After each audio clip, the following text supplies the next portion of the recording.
Jadi aku sendiri tuh punya yang non-stick. Ini punya aku tuh merek Modori Ceramic Coating, dan aku beli bukan ngejar geser-geser non-sticknya, tapi aku beli karena dia bisa di stack dan ini cocok buat dimasukin ke kabinet aku yang kecil.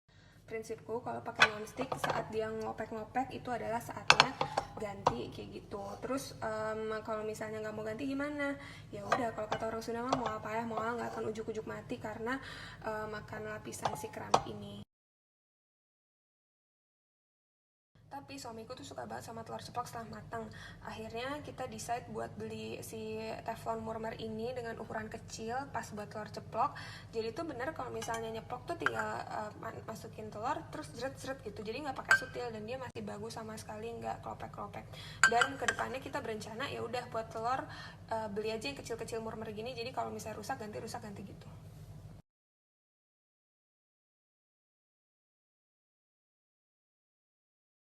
Alat masak yang sehat pertama itu adalah cookware yang dari bahannya kaca atau full glass gitu ya, kaca gini. Dia kekurangan itu kalau misalnya jatuh ya benar bisa pecah karena dia benar pecah belah.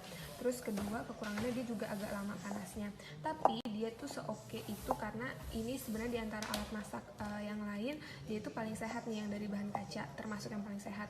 Terus kedua, dia itu gampang banget dibersihin. Jadi misalnya ada sisa-sisa lemak apa-apa dari sop gitu, ini tuh gampang banget bersihnya. Terus ketiga, ini juga bisa langsung dari api gitu, bisa langsung dipindahin ke meja makan asal pakai alas gitu. Jadi nggak usah dipindah-pindahin lagi, nggak ribet gitu pindah-pindahinnya, jadi nggak banyak cucian.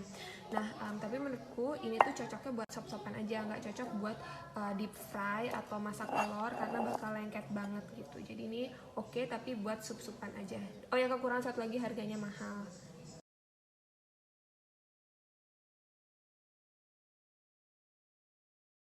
Maaf, balik lagi. Jadi karena kemarin aku bahas yang full keramik atau dolsot itu aku tuh malas beli, soalnya tuh di marketplace harganya kayak 200-300 ribuan, kayak mahal tuh puguh, dan aku nggak tahu itu beneran full keramik apa enggak. Ternyata diinfoin sama Yorobun kalau misalnya ada yang mereknya oke, Saint James, dan harganya nggak terlalu mahal, kayak nggak nyampe 100 ribu, kalau nggak salah cuma 95 pas 97 gitu. Terus ya udah, akhirnya aku tergoda lah, runtuh pertahananku, akhirnya aku beli karena aku suka banget sama sundubu. Dan ini sih beneran kayaknya full keramik sih, karena aku suka banget sama sundubu. Terus mari kita coba ini. Tapi kata orang-orang ini oke banget. Udah banyak yang ngomong kalau si Saint James ini oke. Terus selain Saint James ada juga satu lagi mereknya namanya Donghua.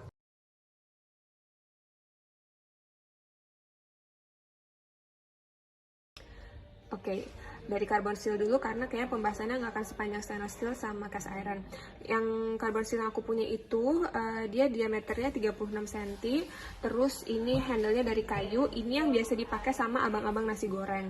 Nah, jadi sebenarnya dia kayak sepupu jauhnya si cast iron karena punya beberapa karakteristik yang sama. Bisa tahan dengan suhu yang super tinggi kan pokoknya.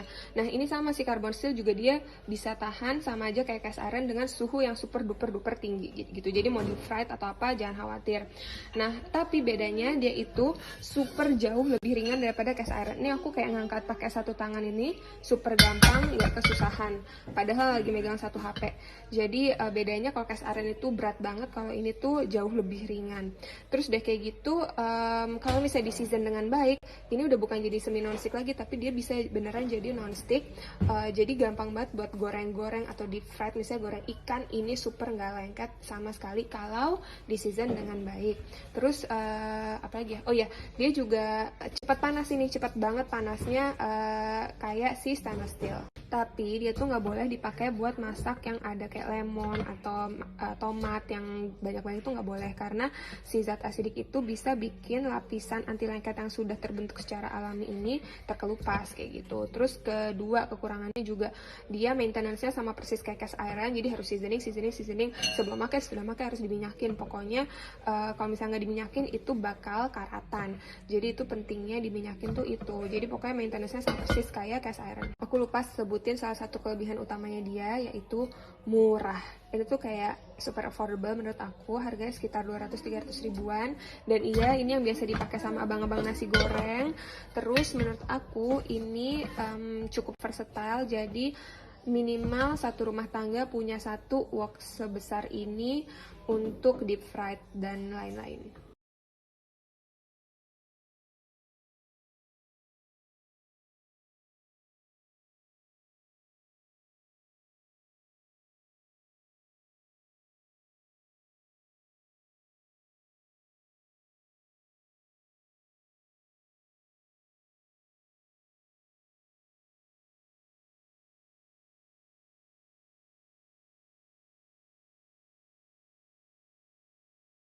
Setelah rempong, ngukur-ngukur pakai Google Drawings, akhirnya terwujud juga salah satu wishlistku, yaitu grill pan dari cast iron yang bare atau tidak coated. Nah, sebenarnya ada juga skilletnya, tapi aku memang belum tertarik coba karena kalau untuk numis-numis aku kayak lebih suka pakai stainless steel frying pan karena dia jauh lebih ringan dari cast iron. Nah, tapi untuk yang griddle atau grill pan kayak gini, aku memang sudah wishlist dari dulu. Sebelumnya wishlist Lodge reversible grill pan, tapi kan mahal banget. Dan ini akhirnya dikasih tahu Yorobun pas kemarin bahas cast iron kalau ada merek lokal namanya Kitchen. Terus akhirnya aku tertarik nyobain. Ini ya mereknya Kitchen karena katanya yang udah punya dua-duanya, both Lodge sama Kitchen, ini sama aja, kayak hampir nggak ada bedanya. Jadinya aku tertarik nyoba, dan ini mereka kayak udah kasih petunjuk perawatannya gitu sih. Dan ini udah pre-season, jadi super sama kayak Lodge, tinggal di maintenance aja gitu. Pertama kali grill pakai cast iron dan cinta banget ternyata, kemana aja wanginya kemana-mana, nggak santai, nggak sopan banget, parah. Aduh, lihat guys. Terus ini tuh karena udah pre-season, dia tuh nggak lengket, lihat deh, beneran kayak gampang tuh. Aduh, parah. Oke, sekarang mau lanjut bahas stainless steel pots and pans yang harusnya aku bahas kemarin-kemarin, tapi aku janji palsu karena ada kerjaan lain, maafkan ya. Jadi ini sebenarnya nggak semua aku bawa ke atas, ini cuman buat contoh aja. Karena sudah malam pindah ke sini biar terang. Jadi kriteria pertama buat milih stainless steel cookware itu cari yang SUS atau SUS 304. Itu wajib karena dia yang udah food grade dan dia tahan karat. Hanya stainless steel yang bagus itu udah ada tulisannya SUS 304 di belakangnya. Atau nama lainnya itu stainless steel 188. Aku masih bersihin itu. Kalau yang ini nggak tahu, dia nggak ada SUS-nya. Jadi hati-hati.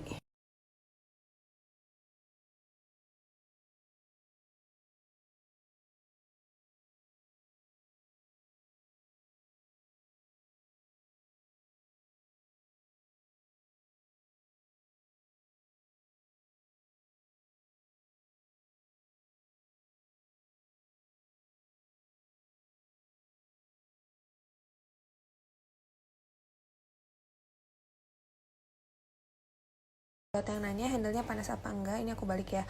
Ini tuh pas aku pakai nggak jadi panas, cuman anget doang paling.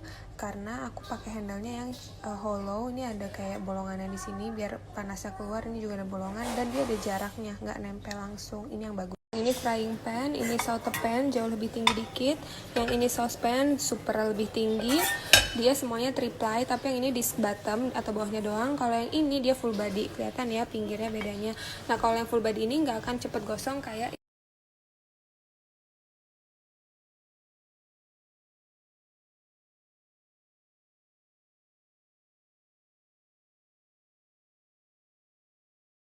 ini. Sebagian cooker sehat yang sudah aku kupas tuntas beberapa hari terakhir kemarin, yang kayaknya hampir semingguan ya, kayak gila bahas wajan doang lama banget. Jadi menurut aku ada yang wajib punya, ada yang optional. Yang optional dulu ya, ini full keramik dari Saint James, aku pakai buat sundubu atau mie rebus aja.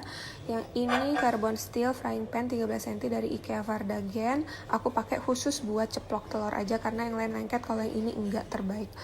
Ini juga optional, tapi kalau misalnya ada yang suka bakar-bakaran kayak Korean barbecue gitu, yang terbaik banget itu tuh pakai cast iron, apalagi yang grill pan ini. Kalau misalnya suka bikin steak sendiri di rumah, mendingan ambil yang bentuknya skillet cast iron yang bundar itu. Yang buat sop-sopan sebenarnya paling bagus itu pakai yang bahannya kaca, tapi cari aja yang diameternya 28 cm yang gedean. Aku juga punya sebenarnya tapi udah pecah pas dikargoin. Selain itu bisa pakai juga stainless steel yang model casserole kayak gini, atau Dutch oven yang enak. Karena kita orang Asian, jadi penting banget buat punya wok model yang ada gagangnya kayak gini, minimal 1 di masing-masing rumah. Buat deep fried ikan nggak lengket, buat nasi goreng oke, pokoknya ini super versatile. Terus sebenarnya boleh dari bahan apa aja, tapi punya aku dari carbon steel. Untuk stainless steel ada banyak banget di belakang, ini semua nggak aku keluarin, tapi menurut aku ada beberapa tipe yang wajib dipunyai, apalagi harus dipikirin ukurannya supaya bisa di stack kayak gini. Ini frying pan, sautepan, sama terakhir saucepan.